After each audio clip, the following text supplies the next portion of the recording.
A raíña Sofía visita o Courel e Rubiá para coñecer a recuperación das zonas queimadas. Percorreu dous proxectos impulsados pola Fundación Raíña Sofía e a Xunta para restaurar espazos naturais afectados polos incendios. En Rubiá, a actuación centrouse na rehabilitación dunha albariza tradicional e no folgoso do Courel o proxecto consistiu na creación dunha masa mixta de frondosas.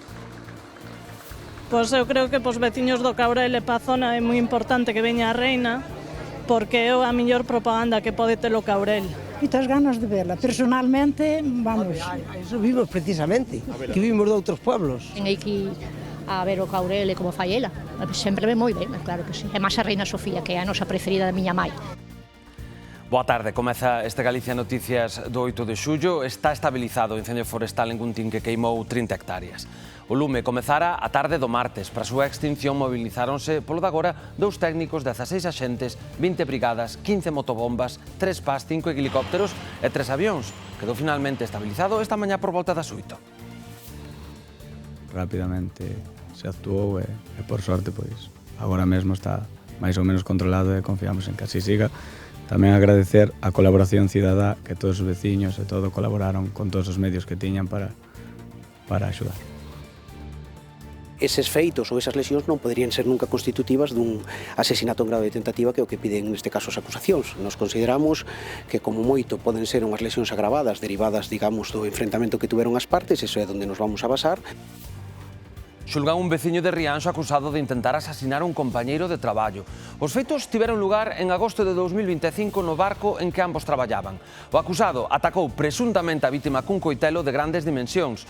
Enfróntase a unha posible pena de 15 anos e 6 meses de prisión. E completamente desesperados están os veciños de Bemil, en Caldas de Reis, por unha praga de moscas que non lles deixa facer vida normal. Din que tamén sofren fedores horribles. Aseguran que o foco do problema está nunha granxa de polos. Denuncian que nin poden abrir as fiestras das casas e que a situación aínda se agrava máis durante os días de calor. Todo o día cheo de moscas, de día, de noite, non podemos sair afora, non podemos ventilar as nosas casas, non podemos abrir as ventás, porque ao final teríamos que estar vivindo con estas moscas, con esta molestia. Entón, acarrean estes problemas, tanto na vida cotiá como na saúde.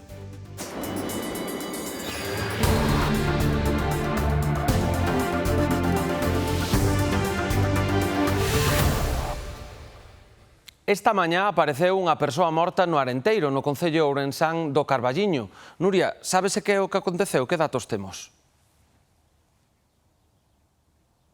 Pois a principal hipótese que se baralla, Alberto, é que esta persoa, un home duns 50 anos, puido ter sufrido unha indisposición. Trátase dun pescador que estaba por esta zona, que está xa moi próxima ao núcleo urbán do Carballiño. Foi unha persoa que paseaba por este paseo fluvial moi concorrido que forma parte do Parque Municipal do Carballiño, que atopou o seu cadáver aboiando. A Axencia Galega de Emerxencias trasladou ata aquí a bombeiros, tamén a Protección Civil. Non puideron máis que certificar a morte. Os sanitarios que se trasladaron ata aquí, tamén Policía Local e Garda Civil se personou no lugar ata o levantamento do cadáver. Foi trasladado ao complexo hospitalario universitario de Ourense. A autopsia será a que determine finalmente que foi o que lle aconteceu.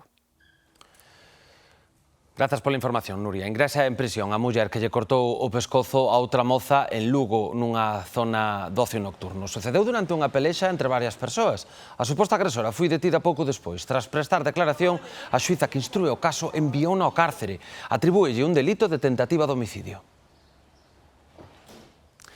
E pola outra banda, na Coruña, quedou aprazado o xuízo que se celebraba contra dúas mulleres, nai e filla, acusadas de explotar sexualmente a outra que presuntamente trouxeran de Venezuela. Foi por mor da hospitalización da vítima e denunciante logo de que este martes sufrise un episodio de shock. Nesta sesión declararon varias testemunhas, entre elas o home que fora parella dunha das procesadas. Contou que o contrato do piso onde presuntamente se exercía a prostitución estaba ao seu nome e era el quen pagaba o alugueiro, pero asegurou que os días que el ia a vivenda nunca vira nada. Tamén declarou un traballador da axencia inmobiliaria. As acusadas enfrontanse a penas de ata 7 anos e medio de cadea.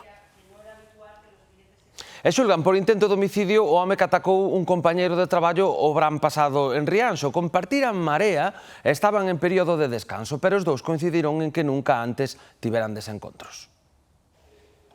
Vítima e agresor coincidiron en que no barco apenas tiñan trato e que non había rancores. Foi do pouco no que cadraron ambos relatos. Era unha persona conflictiva cos compañeros e eu comigo nunca tuve nada. Pero usted con él non había ningún problema? Non, nunca. Daquela conta de que nin se preguntou nin se contou e quizáis aí estea a clave. Ocorreu o pasado verán o 17 de agosto en Rianxo, na garaxe da vítima, un mariñeiro de Constitución Forte. Recibiu varias coiteladas por parte do seu compañeiro, segundo a Fiscalía, sen posibilidade de defenderse. Primeiro no lombo e cando se virou tamén por diante. Pola contra... Anxultoume, empezamos a pelear, tiña ali un cuchillo, collémolo, entre os dous, caímos os dous encima do cuchillo, só que onde se fixo a lesión á espalda. Tamén a súa muller acabou con cortes cando lle quixo sacar o coitelo ao home que agora senta na cadeira como acusado. O matrimonio insistiu unha outra vez nunha frase do suposto agresor: "Voute matar". El negouna. Eu jamás lle dixen ningunhas palabras das que poñen aí no informe esta, nunca amenacín, Enfrontas a 15 anos e medio de prisión, a 5 máis de liberdade vixiada, a indemnizar a parella e a non achegarse a eles. Se están pedindo unhas penas, consideramos, excesivamente elevadas por un suposto asesinato en grado de tentativa. Nos consideramos que, como moito, poden ser unhas lesións agravadas derivadas, digamos, do enfrentamento que tuveron as partes. Arrepíntese, segundo confesou na sala, de caer na provocación. O meu error foi o meu apartar agora de civil e poñerlle unha denuncia, pero, bueno, foi un error, por eso estou falando aquí. Habería que saber que traían de atrás. Un incendio devorou unha nave de carpintería naval no Grove. Tamén resultou afectada a instalación lindeira. Como está situada preto tamén dunha zona forestal, ademais dos bombeiros de Ribadumia e Protección Civil do Grove, tamén acudiron medios de extinción forestal. No interior da instalación había acumulados diversos materiais para a fabricación de embarcacións de fibra. O incendio destruíuno todo, xa ven, sen causar danos persoais, eso sí. En A Coruña, un incendio calcinou unha vivenda unifamiliar do barrio do Mesoiro. As lapas propagáronse rapidamente pola cantidad de trastes que o seu morador acumulaba dentro e tamén fora da casa, Iria. Si, de feito, os veciños da zona levaban tempo denunciando a situación, xa que o habitante da casa acumulaba todo tipo de utensilios traídos dos contedores de lixo dentro e tamén na propia beirarrúa. O lume comezou ás 9 da noite por motivos que se descoñecen e non houbo danos físicos, pero sí materiais. Ademais, os bombeiros da Coruña tiveron que retirar un coche que se atopaba estacionado diante da casa durante a intervención. O fume e o ruído do incendio sobresaltaron os veciños do Mesoiro á hora da cea. Estaba cenando e sinto ao meu marido que me dice hai fuego, o fume. Entonces veño a mirar e sabes o que xa está ardendo é que eso. Eu só tiña medo porque sabía que ele había marchado e non había problema, que ele non estaba dentro. O habitante non estaba, pero o lume correu rápido entre a inxente cantidade de trastes almacenados dentro e fora do inmoble. O coche aparcado na entrada tivo que ser retirado para rematar a extinción. Esto estaba lleno de colchones, de todo, o sea, cualquier cosa que encontraba la traía para aquí, no sé lo que había dentro de casa, si todo esto lo tenía en casa o no, pero y últimamente tenía aquí en la entrada todas aquellas cajas que imagino que fue lo que prendió fuego. Pola mañá os bombeiros regresaron porque o lume se reavivou despois de que, ao parecer, alguén remexera entre os entullos. Para os veciños, esta é a crónica dun incendio anunciado. Había moito tempo que se vía vir que podía pasar, porque se acumulas, eu cheirume tamén, porque agora estes días de calor pasabas por aí arrimado e notabas o olor. Que tengan que entender que es una persona que tiene el síndrome de Diógenes, que acá lo percatamos y nos vemos todo eso y todo lo que hay, y si subís para ahí arriba no sabes lo que es. Hombre, no creo que ahora como está la casa que se vuelva, está inhabitada por dentro, tal y como se quemó, pero bueno, si no tiene otro sitio donde estar, pues igual lo acondiciona y vuelve a lo mismo. A primeira hora da mañá, os servizos sociais da Coruña falaron co home que aceptou a alternativa habitacional que lle propuxeron. No Mesoiro agardan que reciba a axuda que precisa e que non haxa novos sustos que poidan acabar en traxedia.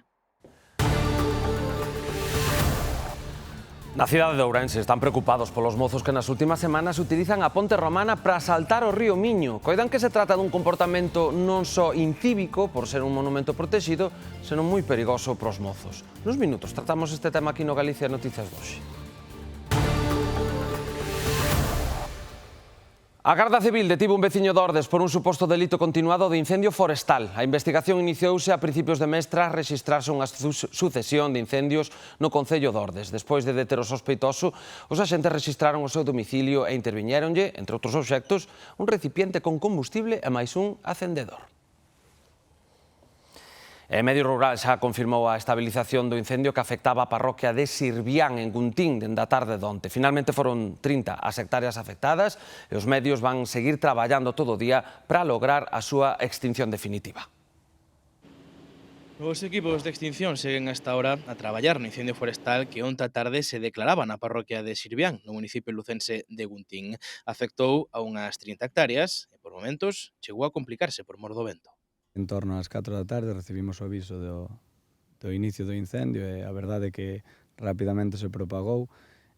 Avisamos aos medios, a verdade é que chegaron moi rápido, houve un montón de medios traballando, pero bueno, corría un pouco de vento que dificultou a labor que se levou ata altas horas da madrugada e de feito agora ainda seguen, está todo controlado, pero seguen a traballar para que non se volva a reproducir. Uns traballos que permitiron declarar o incendio como estabilizado ás 8:13 da mañá de hoxe, grazas ao traballo dun operativo onde contabilizáronse 20 brigadas, 15 motobombas, ademais de 5 helicópteros e 3 avións. Por sorte, non había veciños preto do foco, aínda que por momentos si chegaron a temer pola integridade de algunhas casas. Unha zona principalmente forestal, é certo que o lume baixou aí por unha zona que se acercou un pouco ás casas, pero bueno, rapidamente se actuou e por sorte agora mesmo está máis ou menos controlado e confiamos en que así siga. Tamén agradecer a colaboración cidadá que todos os veciños e todo colaboraron con todos os medios que tiñan para axudar. O alcalde confirma tamén que os medios van traballar aínda toda a xornada de hoxe para lograr a extinción completa dun incendio que polo momento non ten unha orixe clara. Ben, pois precisamente varios concellos da montaña de Lugo están este mércores en alerta laranxa por un novo episodio de calor, nunha xornada en que reciben a visita da raíña Sofía. Xoel, contanos a que se debe esta visita.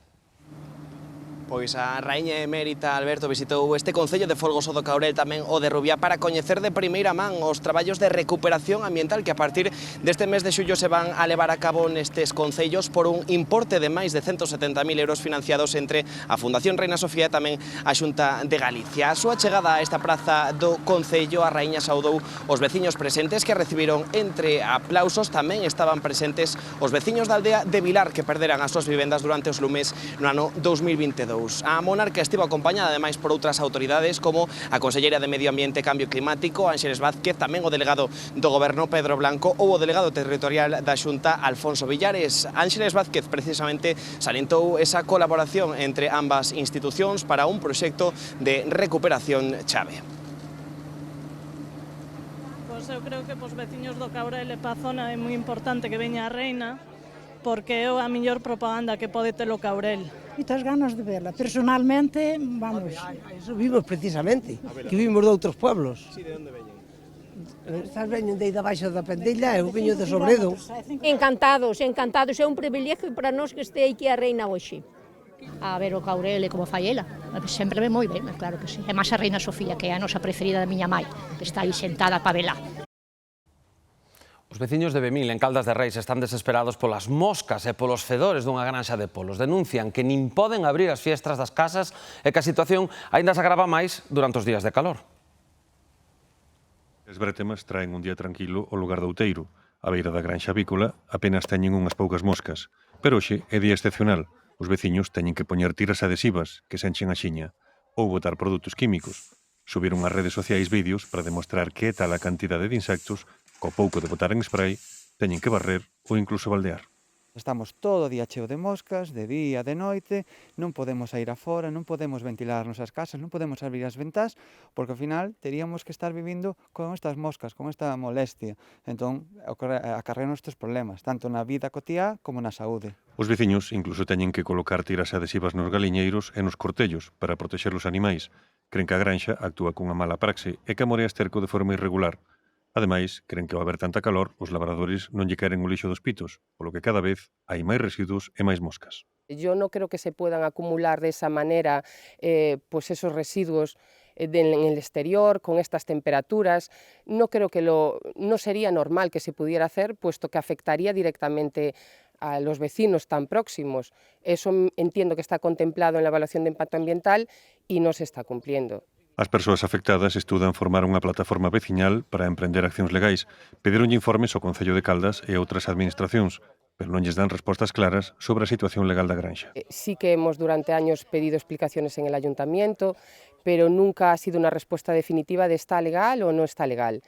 Todo está en el aire, todos los trámites están en el aire, sí que hay movimiento de solicitudes de documentación, pero realmente no llegamos a saber qué pasa porque no tenemos una respuesta del Concello.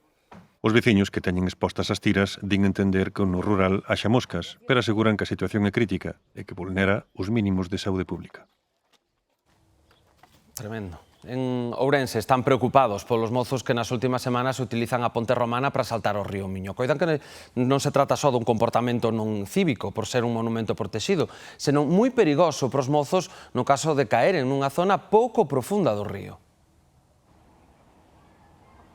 Imaxes como estas son habituais calquera tarde de calor en Ourense. Hai moita xente nas beiras e a carón do Miño, pero se nos fixamos na base da ponte romana, os máis son xente nova. Algúns acaban saltando a auga dende os piares da ponte, o que ten preocupada a veciñanza. E as que se tiraban dunha altura tremenda, tremenda. E depois aí hai pedras.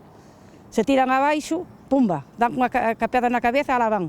Hai un tempo saltaron os chavales aí, e era bastante peligroso, saltaban unha especie de poza que hai aí. Contan que non é a única zona que frecuentan, que hai outras río arriba onde tamén se deixan verte cando en vez. Na parte de Oira tamén se tiran dali mesmo incluso da parte da pasarela, se tiran, suben arriba e se tiran abajo, é un peligro constante. Dende Protección Civil apuntan que estas son actitudes neglixentes, temerarias e sancionables dende todo punto de vista. Aseguran que se trata de algo recorrente cada verán e que o perigo é grande. No tienen donde agarrarse, van descalzos, se pueden marear, les pueden pasar 1000 cosas. Ya el año pasado se tiraban del Puente Viejo desde la mitad, cogían y saltaban. Pero claro, es lo que decimos, va a venir otro que a lo mejor no tenga buen criterio, resbale y se mate. Ese es el problema.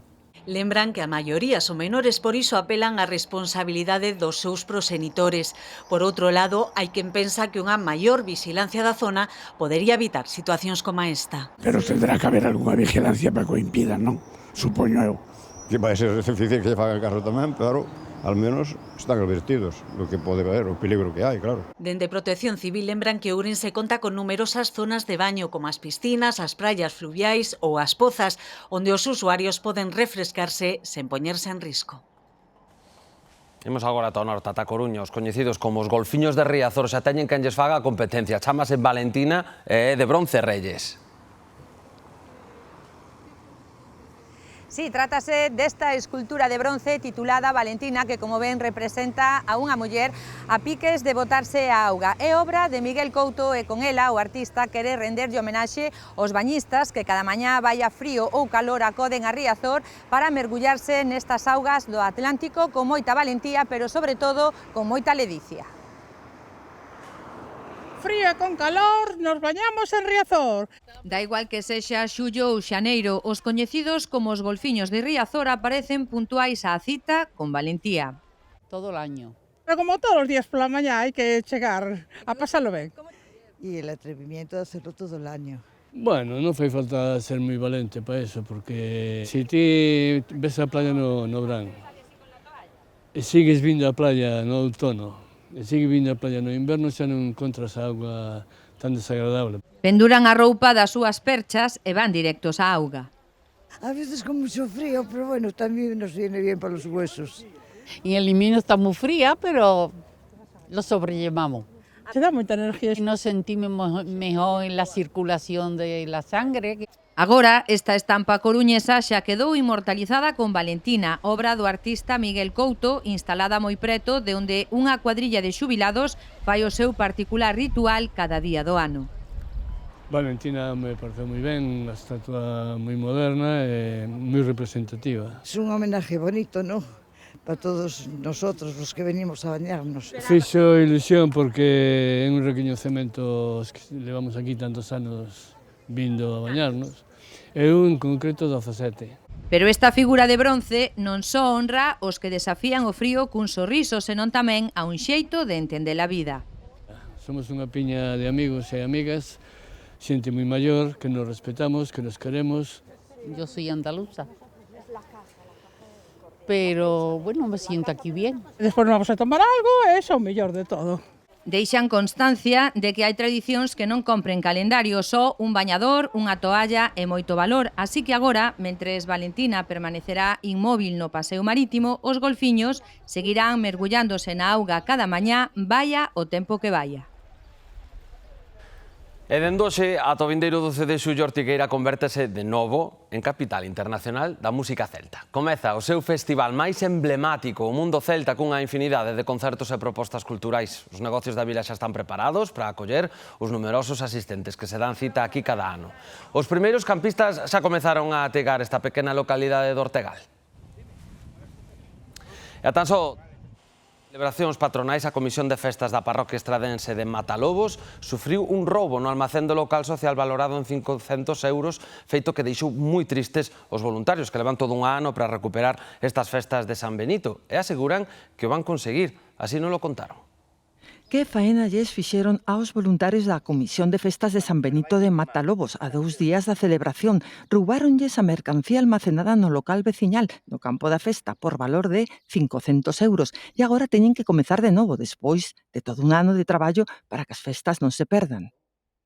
Que pasou con esta porta forzada? A verdad que sí, que chegamos o lunes pola mañán, lunes a mediodía aquí, que nos avisou unha compañeira que estaba a porta forzada e que nos asomáramos aquí, claro, que tiñamos cousas no material das festas e cousas das festas aquí. Claro que nos faltou a bebida toda de alcohol e, bueno, non lle debeu chegar a bebida, non lle debeu chegar que aínda foron á nevera e colleron 4 botellas de cerveza, aínda comeron os gusanitos que tiñamos aí dentro. Había mes e medio así que nos volveran a entrar, pero, bueno, desa ocasión non nos levaron nada. Entraron, miraron, non viron nada e non levaron nada, pero esta volta sí, nos fixeron feina. E de canto importe estimades que pode ser? De sobre 500 euros, 15, 20 botellas nos levaron. A veciñanza moi unida denuncia que xa é a segunda vez que forzan a porta do local e temen que volva a pasar. Antes era un matrimonio encargado das festas, agora son estes novos voluntarios que nas queren recuperar. Foron 500, pero fora mellor que nos dixeran, oye, regalámonos 2 botellas de whisky. E non nos facelo desastre de rompernos a porta, pois de chegar aquí, ter o dolor de cabeza de que dis, jolín, pero ahora isto quen foi, quen non foi. Non se pode perder esas tradicións que veñen dos abuelos, dos bisabuelos, non se poden deixar, porque tamén é unha faena que chega o día e non haxa nada. É que digas ti, ese día íbamos á misa con meus abuelos, con meus pais. Creen que os autores do furto puideran ser da parroquia, pero aseguran que as festas de Matalobos esta fin de semana non corren perigo, que van facer que sexan as mellores. Comerciantes de Vigo queixanse da presenza de vendedores ambulantes ás portas dos seus comercios. Aseguran que venden falsificacións e que, claro, supoñen unha competencia desleal, xa que non pagan locais nin impostos. Nos días de cruceiro en Vigo, a zona portuaria énchese de turistas. É un dos momentos con maior presenza de vendedores ambulantes en permiso xusto ás portas dun centro comercial. E non hai 3, hai 26. Eu teño grabacións de 26, de 28 postos. Desde aquí, desde a entrada, desde o nadador hasta o mismo puerto, a ambas partes. Nadie mete mano. Non se trata da venta ambulante, se trata da ilegalidade e a permisibilidade que as autoridades de Vigo, competentes no tema, pasan de todo. Dende as tendas falan de competencia desleal e de permisividade con estas prácticas. Vendendo prendas falsificadas, sin factura, cando nós temos todo en regla, con factura, con IVA e todo eso. Entón, é unha competencia desleal. Desleal porque as autoridades o permiten. Baixo o meu punto de vista está clarísimo. Esta xente necesita ter un espacio estar regularizados e todo o mundo ten dereito a vivir. Eu non estou en contra de nadie, de naide. Os clientes comprenden a preocupación, aínda que moitos pensan que son perfis de compradores diferentes. Son públicos distintos igual. Si esto es más así para pillar algo rapidito, llevarte algún regalo así tranqui, ¿viste? Pero la gente acá, si quiere pillar algo bueno, se va a otro lado, como siempre. El que va ahí siempre y a otras tiendas más baratas, no va a Louis Vuitton original. Cada vez que viene un barco, tienen esa parcela, pagan algo y venden ahí, que se interesa. Que detrás deles hai alguén que lle vende a mercancía que é o que gana dinheiro. Os comerciantes reclaman vixilancia e espazos propios e regulados para este tipo de postos. Hoxe hai exactamente un ano que desapareceu Isaura Vázquez, unha veciña de Lugo de 85 anos. Saiu da súa casa no barrio de Fingoi e xa nunca regresou. Un amplo operativo de emerxencias en que tamén participaron numerosos familiares, amigos e veciños da cidade, tratou durante semanas de dar con ela sen éxito. Os familiares da muller de 75 anos desaparecida hai 9 días en Vigo reclaman máis medios para a súa busca, mentres continúan organizando batidas para intentar localizala. A última pista sitúa a María Pereira no concello de Redondela. 9 días de busca e polo momento sen resultados. A familia de María Pereira vive con angustia a súa desaparición. Los ánimos hay que mantenerlos en pie, ¿vale? Hasta que encontremos a mi madre. Y bueno, sacando fuerzas de flaqueza, las circunstancias no ayudan, el tiempo no ayuda, pero bueno, da igual, hay que seguir. Reclaman máis medios para poder localizala canto antes. O que votamos en falta é que, por exemplo, desde o venres, sábado e domingo, nós estivemos aquí solos, non viu nadie, nin Policía Nacional, nin Protección Civil, nin Garda Civil. Más colaboración, más coordinación. Yo no sé a día de hoy si está montado algún operativo. No está montado. Non volveron saber nada dela desde que saiu do seu domicilio no barrio do Calvario, en Vigo, para dar o seu paseo habitual. As últimas imaxes das cámaras sitúan a María na avenida de Redondela, a 8 kilómetros da súa casa. Neste concello apareceu a última pista. A policía atopou o pano que leva habitualmente. Seguiremos buscando hasta que aparezca. Familiares e amigos continúan organizando batidas a diario polas estradas, camiños e zonas de monte de Redondela. Montamos una búsqueda, bueno, pues gracias a mi familia y gracias a amigos se ha podido hacer grupos. Piden que o caso non se esqueza e que as forzas de seguridade continúen a buscar. Todo o noso apoio a esta familia. Máis asuntos. Detectan no Grove unha alga invasora tropical. Descubriuna unha investigadora do Instituto Español de Oceanografía de Vigo. É a primeira vez que se documenta viva nas pedras nunha zona tanto ao norte. Toda agora estaba no Mediterráneo e tamén na costa sur de Portugal. A Asparagopsis taxiformis apareceu preto da área das Pipas no Grove. Só se conservan mostras en seco e en alcohol. É boa de recoñecer porque ten unha cor rosada e na auga semella que ten plumas. É unha alga vermella que ten unha cor rosa, é moi similar a outras Asparagopsis que sí que xa temos aquí, que tamén é así rosiña, pero esta como máis grosa, máis plumosa. A toda agora detectaranse a máis de 500 km de Galicia, na costa de Sines, en Portugal. No Grove só se atoparon uns poucos exemplares e aínda novos, polo que non se sabe se teñen capacidade para reproducirse. Bueno, polo de agora, é a primeira vez que se detectou aquí na Galiza, entón consideramos que é unha especie exótica ou non indíxena que chegou acá e ainda non está establecida polo de agora, porque non temos constancia de que se reproduza aquí nas nosas augas. Pero pode chegar a ser un perigo, eso hai que vixiala, por eso sempre as especies exóticas hai que vixiar o seu efeito, porque unha vez que ten un impacto no ecosistema, sí que son consideradas invasoras. Esta é unha especie con potencial invasor. Está nas listas, nos catálogos de España das especies exóticas invasoras. A Asparagopsis é unha alga propia do Pacífico. Sospeítase que puido chegar prendida de algún barco ou unha auga de lastre. Adoita vivir en augas por riba dos 22 graus. Por iso non se sabe ben que vai pasar no inverno, coa auga máis fría. Pero bueno, parece que está adaptándose e vamos ver como evoluciona no futuro. Pode ser que estea máis incómoda, pode ser que morra todo, entón ata que volte a recrutar do sul non se vai establecer, ou pode ser que aguante ou que se adapte, porque estas especies teñen moita plasticidade e poden adaptarse a diferentes temperaturas. A investigadora pide que, se alguén detecta algún exemplar, lance o aviso. É importante non esparexela porque se reproduce con esporas, pero tamén pode prender calquera gallo que se solta da planta. e advirte dun risco extra, que acabe xuntándose coa Rugulopteris, outra alga invasora.